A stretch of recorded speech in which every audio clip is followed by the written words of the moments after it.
भारतीय न्यूज, सीधा, सटीक और निष्पक्ष। आदाब सलाम, मैं हूं चांद हसन। स्वागत है आपका भारतीय न्यूज में। आइए नजर डालते हैं आज की टॉप 50 खबरों पर। शुरू करते हैं राष्ट्रीय खबरों से। तमिलनाडु में नीट छात्रा की आत्महत्या। कोयम्बटूर में 19 वर्षीय नीट छात्रा अनुकीर्तना ने दोबारा परीक्षा के डर से आत्महत्या कर ली। 2 दिनों में यह तीसरी ऐसी घटना है, जबकि राज्य में अब तक नीट से जुड़े 14 छात्रों की मौत हो चुकी है। तमिलनाडु पर बीजेपी की सियासी नजर। पश्चिम बंगाल और महाराष्ट्र के बाद बीजेपी ने तमिलनाडु में अपनी रणनीति तेज कर दी है। लक्ष्य लोकसभा में 2/3 बहुमत हासिल कर परिसीमन, महिला आरक्षण और वन नेशन वन इलेक्शन जैसे बदलावों को आगे बढ़ाना है। G7 समिट में मोदी ट्रंप मुलाकात। प्रधानमंत्री नरेंद्र मोदी फ्रांस दौरे पर पहुंचे, जहां भारतीय समुदाय ने उनका स्वागत किया। G7 समिट में डोनाल्ड ट्रंप ने कहा कि भारत पर संकट आने पर अमेरिका उसके साथ खड़ा रहेगा। मानसून की रफ्तार धीमी। 8 जून से मानसून की प्रगति रुकी हुई है और देश में सामान्य से करीब 38% कम बारिश दर्ज की गई है। मध्य प्रदेश, उत्तर प्रदेश और राजस्थान में मानसून की एंट्री अब 22 जून के बाद होने की संभावना है। रिकॉर्ड संख्या में करोड़पतियों का पलायन। Henley private wealth migration report 2026 के अनुसार इस साल 1.65 लाख करोड़पति देश बदल सकते हैं। यूएई और सिंगापुर अमीर प्रवासियों की सबसे पसंदीदा जगह बनकर उभरे हैं। प्रियंका गांधी नीट और शिक्षा व्यवस्था पर हमला। प्रियंका गांधी ने आरोप लगाया कि नीट की तैयारियों में छात्रों और परिवारों से हर साल 1.32 लाख करोड़ खर्च कराए जाते हैं। उन्होंने सरकार पर बड़े उद्योगपतियों के कर्ज माफ करने का भी आरोप लगाया। खुले बोरवेल पर सख्त नियम। मध्य प्रदेश सरकार ने नई बोरवेल नीति लागू कर दी है। खुले बोरवेल छोड़ने पर जेल, जुर्माना और रेस्क्यू का खर्च भी जिम्मेदार व्यक्ति से वसूला जाएगा। चंडीगढ़ कैशियर हत्याकांड के आरोपी घायल। जम्मू कश्मीर से गिरफ्तार आरोपियों ने पुलिस हिरासत से भागने की कोशिश की। चंडीगढ़ के सेक्टर 25 इलाके में पुलिस एनकाउंटर के दौरान उन्हें गोली लगी। जेजेएम केस में हाईकोर्ट की टिप्पणी। राजस्थान हाईकोर्ट ने महेश जोशी की गिरफ्तारी को लेकर एसीबी और न्यायिक प्रक्रिया में खामियां बताई। कोर्ट ने पुलिस और न्यायिक अधिकारियों की बेहतर ट्रेनिंग की जरूरत जताई। विदेशी पर्यटक ने हिमाचल की सफाई पर उठाई चिंता। शिमला में कचरा देखकर विदेशी महिला पर्यटक भावुक हो गई। वीडियो जारी कर उन्होंने स्थानीय लोगों और पर्यटकों से देवभूमि को स्वच्छ रखने की अपील की। कैलाश मानसरोवर यात्रा की तैयारी पूरी। उत्तराखंड मार्ग से कैलाश मानसरोवर यात्रा पर पहला जत्था 4 जुलाई को रवाना होगा। हर दल में 50 श्रद्धालुओं शामिल होंगे और सभी व्यवस्थाओं की जिम्मेदारी KMVN संभालेगा। रिया सुसाइड मामले में राजनीतिक तेज। राहुल गांधी ने पूर्व सैनिक की बेटी रिया की मौत के लिए सरकार को जिम्मेदार ठहराया। उन्होंने मामले को नीट परीक्षा और री एग्जाम के दबाव से जोड़कर सवाल उठाए। अभिषेक बनर्जी के खिलाफ गिरफ्तारी वारंट बहाल। मध्य प्रदेश हाईकोर्ट ने अभिषेक बनर्जी को मिली अंतरिम राहत समाप्त कर दी है। अब भोपाल की MP MLA कोर्ट से जारी गिरफ्तारी वारंट पर कार्रवाई का रास्ता साफ हुआ है। BSF भर्ती में फर्जीवाड़ा उजागर। एक अभ्यर्थी ने 50,000 देकर सॉल्वर से SSC परीक्षा दिलवाई और BSF में भर्ती हो गया। ट्रेनिंग शुरू होने के 12 दिन बाद मामला सामने आने पर FIR दर्ज की गई। पेट्रोल डीजल सस्ता होने की उम्मीद पर झटका। कच्चे तेल की कीमतों में गिरावट के बावजूद केंद्र ने तत्काल राहत के संकेत नहीं दिए हैं। सरकार ने पश्चिम एशिया संकट और तेल कंपनियों के नुकसान को इसकी वजह बताया। उद्धव ठाकरे की पार्टी में टूट के संकेत। शिवसेना UBT के 6 सांसदों के शिंदे गुट में जाने की अटकलें तेज है। दिल्ली में बुलाई गई आपात बैठक में केवल 3 सांसदों की मौजूदगी चर्चा में रही। आप सांसदों को लेकर अठावले का दावा। केंद्रीय मंत्री रामदास अठावले ने दावा किया कि आम आदमी पार्टी के कुछ सांसद NDA में शामिल हो सकते हैं। हालांकि इस दावे पर आपकी ओर से कोई आधिकारिक पुष्टि नहीं हुई है। TMC में फंड को लेकर विवाद गहराया। अरूप विश्वास ने HDFC बैंक को पत्र लिखकर पार्टी खातों के लेन देन रोकने की मांग की है। उन्होंने आशंका जताई कि बागी नेता चेकों का दुरुपयोग कर सकते हैं। हैदराबाद में तेज रफ्तार बाइक हादसा। KTM बाइक डिवाइडर और विज्ञापन बोर्ड से टकरा गई, जिससे चालक की मौत हो गई। प्रारंभिक जानकारी के अनुसार मामले तेज रफ्तार और नशे में वाहन चलाने से जुड़ा हुआ बताया जा रहा है। मुंबई में गहराया जल संकट। BMC की 10% जल कटौती के बाद कई इलाके में पानी की भारी कमी हो गई है। लोगों और हाउसिंग सोसाइटियों को अब पानी के टैंकरों पर सहारा लेना पड़ रहा है। अमेरिका ईरान युद्ध विराम समझौता लागू। अमेरिका और ईरान ने 14 सूत्रीय अंतरिम समझौते पर हस्ताक्षर कर युद्ध खत्म करने की दिशा में बड़ा कदम उठाया। समझौते के तहत होर्मुज जलडमरू मध्य सीमित अवधि के लिए खुलेगा और ईरान परमाणु हथियार न बनाने की शर्त मानेगा। ट्रंप और ईरानी राष्ट्रपति ने की डील साइन। डोनाल्ड ट्रंप और मसूद पजेस्कियान ने समझौते पर डिजिटल हस्ताक्षर किए। फ्रांस में हुई इस प्रक्रिया के दौरान अंतर्राष्ट्रीय मध्यस्थों की भी अहम भूमिका रही। न्यूयॉर्क में भारतीय पर्यटक की दर्दनाक मौत। सेंट्रल पार्क में घोड़ा गाड़ी हादसे में 18 वर्षीय भारतीय युवक रोमांच महाजन की जान चली गई है। घोड़े के बेकाबू होने से गाड़ी पलट गई, जिसके बाद अस्पताल में इलाज के दौरान युवक की मौत हुई। पाकिस्तान के गुरुद्वारे में सिख दंपति की हत्या। खैबर पख्तूनख्वा के एक गुरुद्वारे में सेवादार दंपति की गोली मारकर हत्या कर दी गई है। घटना के बाद सीसीटीवी फुटेज गायब मिलने से पुलिस टारगेट किलिंग की आशंका जता रही है।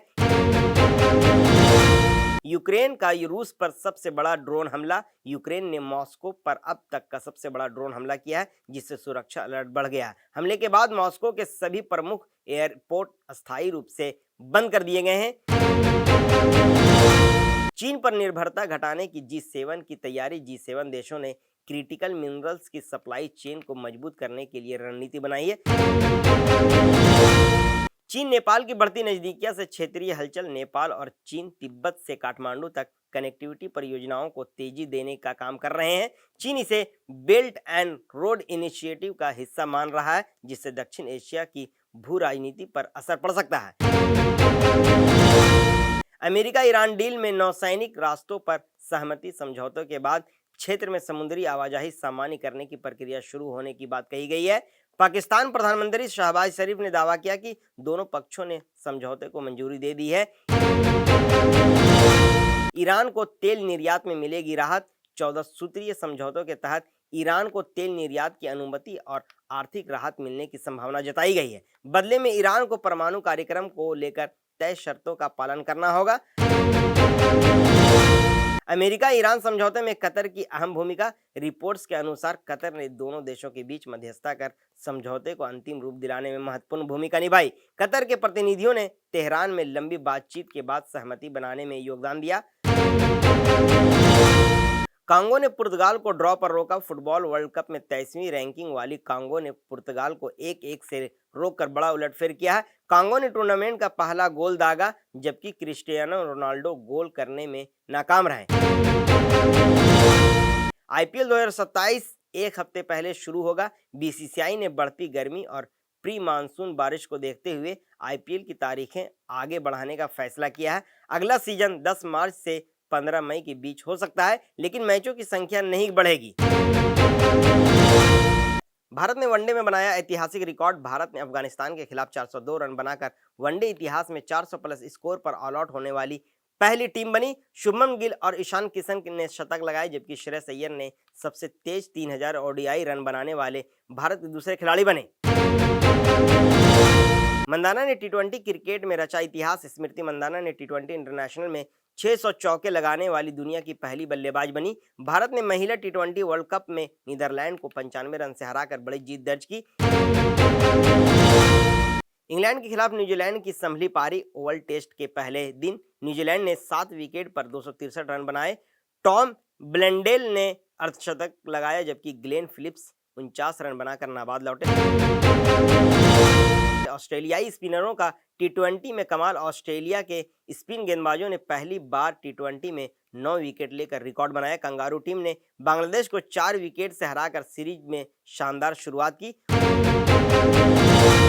रोहित शर्मा ने पूरे किए 14,000 लिस्ट ए रन। अफगानिस्तान के खिलाफ दूसरे वनडे में रोहित शर्मा ने अपने लिस्ट ए करियर के 14,000 रन पूरे किए। इसके साथ ही वह इस उपलब्धि हासिल करने वाले भारत के चुनिंदा बल्लेबाजों में शामिल हो गए।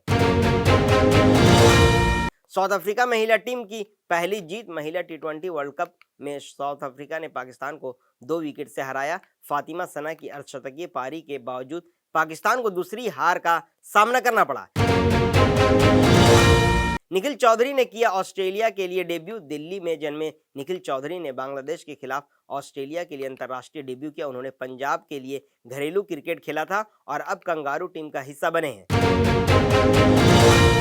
फुटबॉल वर्ल्ड कप में गुलाबी बूट्स का ट्रेंड। वर्ल्ड कप 2026 में खिलाड़ियों ने चमकीले गुलाबी जूते दर्शकों का ध्यान आकर्षित कर रहे हैं। यह नया कलर ट्रेंड खिलाड़ियों की अलग पहचान और स्टाइल स्टेटमेंट बनता नजर आ रहा है। सोना चांदी की कीमतों में बड़ी गिरावट। चांदी 3,988 रुपये सस्ती होकर 2.44 लाख प्रति किलो और सोना 816 गिरकर 1.49 लाख प्रति 10 ग्राम पर पहुंच गया है। NSE लेकर आएगा देश का सबसे बड़ा आईपीओ। नेशनल स्टॉक एक्सचेंज ने सेबी के पास आईपीओ के लिए DRHP दाखिल कर दिया है। करीब 30,000 करोड़ के इस ऑफर फॉर सेल इशू को देश का सबसे बड़ा आईपीओ माना जा रहा है। शेयर बाजार में उतार चढ़ाव जारी। सेंसेक्स और निफ्टी में हल्की तेजी के साथ कारोबार देखा गया, जबकि बैंकिंग और मीडिया शेयरों में खरीदारी रही। निवेशकों की नजर वैश्विक संकेतों और बाजार की अगली चाल पर बनी हुई है। पीएम किसान योजना की 23वीं किस्त जल्द जारी। प्रधानमंत्री किसान सम्मान निधि योजना की अगली किस्त शनिवार को किसानों के खातों में भेजी जाएगी। किसानों में बैंक खुले रहने और भुगतान को लेकर उत्सुकता बनी हुई है। छोटे कारोबारियों के लिए जीएसटी में राहत। जीएसटी कंपोजिशन स्कीम के तहत छोटे व्यापारियों को केवल 1% टैक्स देने की सुविधा मिलती है। यह योजना टैक्स प्रक्रिया को आसान बनाकर छोटे व्यवसायों को राहत देती है। अपूर्व मखीजा का पुराना बयान फिर विवाद में। सोशल मीडिया पर वायरल वीडियो के कारण इन्फ्लुएंसर अपूर्व मखीजा एक बार फिर से चर्चा में है। विवाद बढ़ने के बाद उन्होंने ट्रोल्स और आलोचकों को करारा जवाब दिया। सामंता ने की तमिलनाडु सीएम विजय से मुलाकात। अभिनेत्री सामंता ने मुख्यमंत्री और अभिनेता थलापति विजय से मुलाकात कर उनकी जमकर तारीफ की। उन्होंने कहा कि उन्हें हमेशा लगता था कि विजय बड़े मकसद के लिए बने हैं।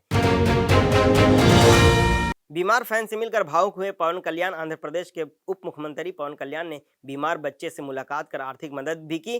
फैन की हालत देखकर वह भावुक हो गए और उसे गले लगाकर रो पड़े। ओरी ने अपनी कमाई का किया खुलासा। सोशल मीडिया स्टार ओरी ने बताया कि वह एक रील के लिए करीब 76 लाख रुपए चार्ज करते हैं। उन्होंने कहा कि शादी और निजी कार्यक्रमों में शामिल होने के लिए लाखों रुपए भी फीस लेते हैं। वेलकम टू दी जंगल का नया गाना रिलीज। अक्षय कुमार की आगामी comedy film welcome to the jungle का सेलिब्रेशन सॉन्ग रिलीज कर दिया गया है। फिल्म की रिलीज से पहले मेकर्स लगातार नए अपडेट्स और प्रमोशन कर रहे हैं।